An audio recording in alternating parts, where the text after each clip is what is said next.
নমস্কাৰ আপোনালোকে চাই আছে সুনীল তৰণ এ টু জেড ইউটিউব চেনেল হয় বহুত শিক্ষাৰ্থীয়ে মোক কমেন্ট সেকশনৰ যোগেদি বা ফেসবুক বা মেইলত সুধি আছে যে দৰাচলতে অহা 13 জুলাই তাৰিখে দুটা পৰীক্ষা অসম চৰকাৰে অনুষ্ঠিত কৰিবলৈ গৈ আছে আৰু এই দুটা পৰীক্ষাৰ কিবা আপডেট আহিছে নেকি বা চেঞ্জেছ কৰিছে নেকি বা কোনোবা এটা এক্সাম পষ্টপন কৰিছে নেকি ইফালে জিএনএম এন্ট্ৰেন্স এক্সাম অনুষ্ঠিত কৰিব ইফালে আকৌ এসচিআৰটি ডিএলএড পেট এন্ট্ৰেন্স এক্সাম কণ্ডাক্ট কৰিব তো এই দুইটা এন্ট্ৰেন্স এক্সাম একেটা দিনাখনে আৰু একেটা সময়তে ষ্টাৰ্ট হ'ব বা একেটা দিনাখনে অনুষ্ঠিত হোৱাৰ কাৰণে বহুত শিক্ষাৰ্থীয়ে এই ডেটটো পষ্টপন কৰিব বিচাৰিছে আৰু বহুত শিক্ষাৰ্থীয়ে হেতু কাৰণে মোক সুধি আছে যে এসচিআৰটিৰ তৰফৰ পৰা কিবা আপডেট আহিছে নেকি বা কিবা নটিফিকেশন দিছে নেকি ঠিক তেনে ধৰণে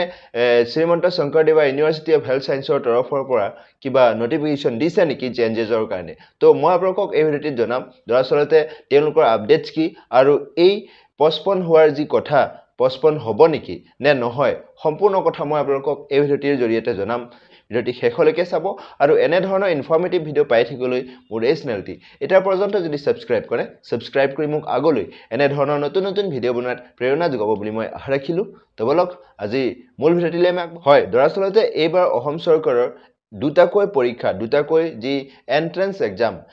ইফালে ডিএলএড পেট এন্ট্ৰেন্স এক্সাম এসচিআৰটিয়ে 13 জুলাই তাৰিখে কণ্ডাক্ট কৰিব ইতিমধ্যে এডমিট কাৰ্ড ইস্যু কৰিলেই আৰু ইফালে আকৌ জিএনএম এন্ট্ৰেন্স এক্সাম বা Srimanta Sankaradeva university of health সায়েন্সৰ যি জিএনএম এডমিশনৰ কাৰণে যি এন্ট্ৰেন্স এক্সাম হয় সেই এন্ট্ৰেন্স এক্সামো তেওঁলোকে 13 জুলাই তাৰিখে কণ্ডাক্ট কৰিব অৰ্থাৎ একেটা দিনাখনেই তেওঁলোকৰ এক্সাম শেডিউল পৰিছে ইয়াত এসচিআৰটি বা জিএনএম বা শ্ৰীমন্ত শংকৰদেৱা ইউনিভাৰ্চিটি কৰ্তৃপক্ষই কিবা চেঞ্জেছ আনিছে নেকি বা পষ্টপন কৰিছে নেকি তো মই আপোনালোকক জনাই দিও পষ্টপন নহয় এটো আপোনালোকে 13 জুলাই তাৰিখেই দিব লাগিব এসচিআৰটি ডিএলএড পেট এন্ট্ৰেন্স এক্সাম হওক বা জিএনএম এন্ট্ৰেন্স এক্সাম হওক আপোনালোকে 13 জুলাই তাৰিখৰ দিনাখনেই দিব লাগিব কিন্তু ইয়াত এটা কথা সময় আপোনালোকৰ যিসকলে জিএনএম এন্ট্ৰেন্স এক্সামো দিব বা যিসকলে ডিএলএড পেট এন্ট্ৰেন্স এক্সামো দিম বুলি ভাবি আছে তেওঁলোকৰ কাৰণে কিন্তু অসুবিধা হ'ব যেহেতুকে এক্সামৰ টাইমিং দুইটা এন্ট্ৰেন্স টেষ্ট 11 বজাৰ পৰা দিছে 11 বজাৰ পৰা 1 বজালৈ জিএনএম এন্ট্ৰেন্স এক্সাম হওক 11টা বজাৰ পৰা আৰম্ভ কৰিব আৰু ইফালে তেওঁলোকৰ এসচিআৰটি ডিএলএড পেট এন্ট্ৰেন্স এক্সাম হওক 11 বজাৰ পৰা আৰম্ভ কৰিব হে হেতুকে সময় একে হোৱাৰ কাৰণে যিসকল শিক্ষাৰ্থীয়ে দুইটা এন্ট্ৰেন্স এক্সামত অৱতীৰ্ণ হ'ম বুলি ভাবি আছিল বা দুইটা এন্ট্ৰেন্স এক্সামৰ কাৰণে আবেদন কৰিছে তেওঁলোকৰ কাৰণে অসুবিধা হ'ব কিন্তু এসচিআৰটি বা জিএনএম বা যেটো Srimanta Sankaradeva university of health science সেই ইউনিভাৰ্চিটিৰ ফলৰ পৰা কোনো ধৰণৰ এতিয়া পৰ্যন্ত নটিফিকেশন আহা নাই যে পষ্টপন হৈছে বুলি আৰু পষ্টপন নহয়ও যেহেতুকে admit card already GNM entrance এক্সামৰ কাৰণে হওক বা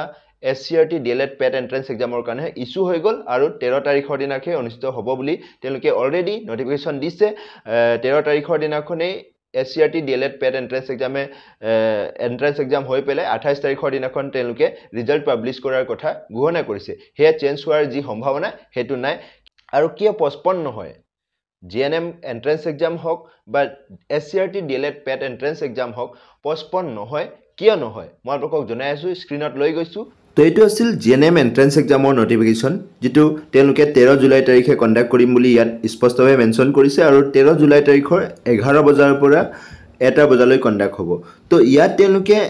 মই আপোনালোকক ইতিমধ্যে জনাইছো যে কিয় চেঞ্জ নহয় ইয়াৰ মূলত কাৰণটো হৈছে জিএনএম এন্ট্ৰেন্স এক্সাম পাৰ্টিকুলাৰ কেইখনমান ঠাইতহে হ'ব সকলো অল আসামত এই জিএনএম পেট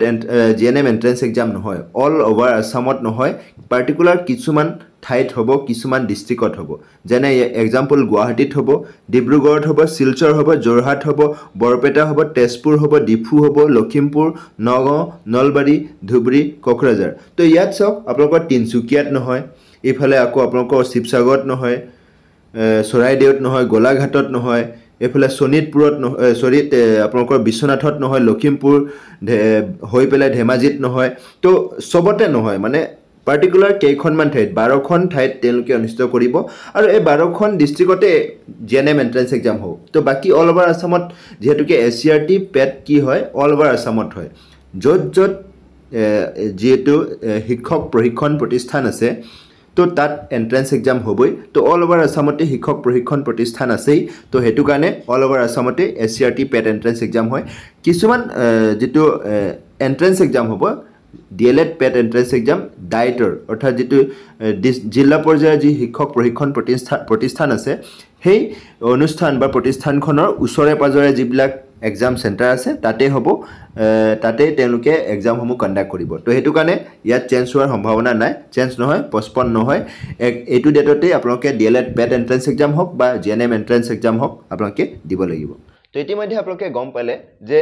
জিএনএম এন্ট্ৰেন্স এক্সাম হওক বা এছচিআৰটি ডিএলএড পেট এন্ট্ৰেন্স এক্সাম হওক অহা 13 জুলাই তাৰিখৰ দিনাখনেই হ'ব আপোনালোকে ভালদৰে প্ৰিপেয়াৰ কৰিছে যদি আপোনালোকে এন্ট্ৰেন্স এক্সামটো দিয়ক আৰু ভালকৈ আপোনালোকে এটা এন্ট্ৰেন্স এক্সামে দিয়ক যাতে আপোনালোকে সেই এন্ট্ৰেন্স এক্সামৰ জৰিয়তে আপুনি যেটো বিচাৰিছে হেতুত এডমিশন লবলৈ পায়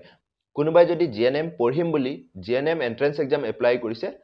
দেন তেও জিএনএম এন্ট্ৰেন্স এক্সাম ভালকৈ দি জিএনএমত এডমিশন ল আৰু কোনোবাই যদি ভাবিছে বুলে জিএনএমত এপ্লাই কৰিছিলে কিন্তু তেও যদি শিক্ষক হ'বলৈ বিচাৰি আছে ভৱিষ্যতে তেতিয়াহলে তেও ডিএলএড এন্ট্ৰেন্স এক্সাম দি পেলে ডিএলএডত এডমিশন লওক তো এইটো আছিল আপোনালোকক জনাবলগীয়া কথা আৰু কিবা যদি আপডেট থাকে মই আপোনালোকক পৰৱৰ্তী পৰ্যায়ত জনাই গৈ থাকিম যদি শেষলৈকে চাবৰ বাবে আপোনাক অশেষ ধন্যবাদ